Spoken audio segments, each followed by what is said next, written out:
Angka vaksinasi Banyuasin yang masih rendah membuat Pemkab Banyuasin belum mau memberlakukan aplikasi Peduli Lindungi di kantor pelayanan dan fasilitas kesehatan karena dikhawatirkan dapat membatasi masyarakat mendapatkan pelayanan.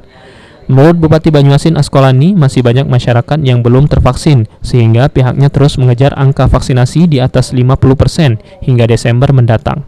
Saat ini dari data Dinas Kesehatan Banyuasin, baru 41% masyarakat Banyuasin tervaksinasi dosis pertama.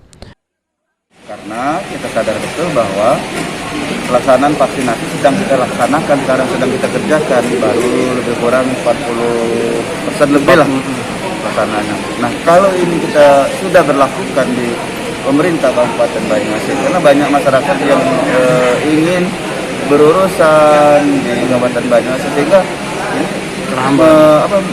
mengurangi kita melayani masyarakat, sehingga masyarakat akan mengalami pelambatan dalam pelaksanaan pemerintahan ini. Makanya kita belum berlakukan. Memang kita belum berlakukan karena vaksinasi kita sedang kita kerjakan sekarang. Jadi kita sekarang ini lebih fokus bagaimana menaikkan persentase. Sementara itu, dari pantauan PAL TV sendiri, di areal perkantoran Banyuasin tidak ada satupun OPD yang memberlakukan aplikasi Peduli Lindungi saat memasuki kantor, termasuk fasilitas-fasilitas kesehatan seperti rumah sakit dan puskesmas. Sulaiman, PAL TV.